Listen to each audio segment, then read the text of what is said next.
welcome back to this week's market update. Today is Friday, November 3rd, 2023, first week of November here. We had a very busy week with the Fed meeting, employment data, and much more, so we'll jump right in. Equity markets rallied this week and U.S. Treasury yields settled as economists interpreted the Fed's comments as the likely end to this rate hiking cycle unofficially.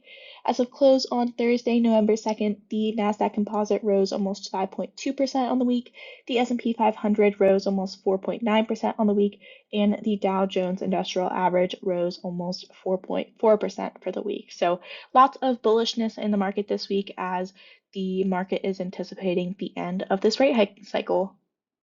As we jump into our economic data of the week, one data point we saw pretty contrary to this week's market rally, although this was from the general month of October and not this week specifically, was the Consumer Confidence Index.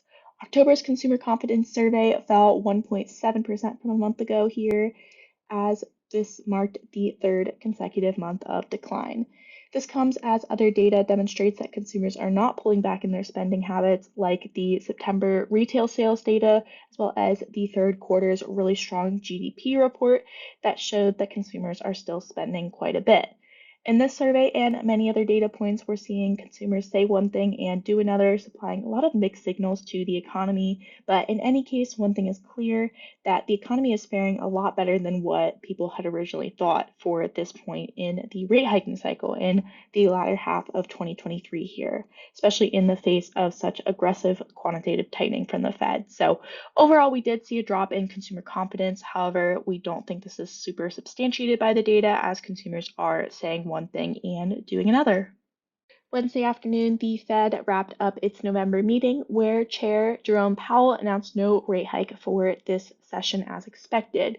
Verbally, Powell did leave the door open for future rate hikes. However, markets digested this comment as a likely unofficial end to this tightening cycle, despite what Powell said. So here you can see expectations for the December meeting, right, the last meeting of this year. From a month ago, we were expecting about a 40% chance of another rate hike by the end of the year, while now we are only expecting a 5% chance of a rate hike at the next December meeting here. So quite a bit of a change in expectations of where rates are going to be at the end of the year, and that led to a lot of bullishness in the market this week as well. Also, quite an update this week in the October employment situation showed a slimmer than expected 150,000 gain in non-farm payroll jobs, as the unemployment rate ticked up slightly to 3.9% here. This unemployment rate, although it is quite historically low, still below that 4% mark, it is the highest level since early 2022 here, as you can see, as we faced such a tight labor market here in the last year and a half or so. So slight uptick in unemployment, nothing really scaring the economy too much, but just what the Fed is hoping for in a slight slowdown in hiring there. The sectors with the greatest job gains were healthcare, government, and social assistance, while jobs in the manufacturing sector fell due to the strike activity in October. At the same time, average hourly earnings rose a slimmer than expected 0.2% from a month ago, and the labor market appears to be slowing down in a healthy manner, according to this data overall. So the Fed's QT might actually be close to completion in working through the economy, and we might actually be able to achieve a soft landing when you look at data points like this. Obviously, this is very quickly changing with each data point that comes out, but we are a bit more hopeful after seeing this October employment data here that the soft landing scenario is more and more possible. Final update of the week here was the ISM services and manufacturing indexes that we got for the month of October, both of which showed a decline.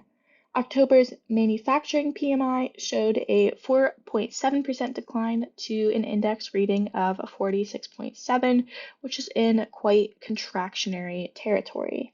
Among the various industries represented in this index, only the food, beverage, and tobacco products sector showed growth during October, demonstrating consumers' continual shift towards more necessary goods over discretionary goods, as well as the shift towards those necessities and services side of the economy.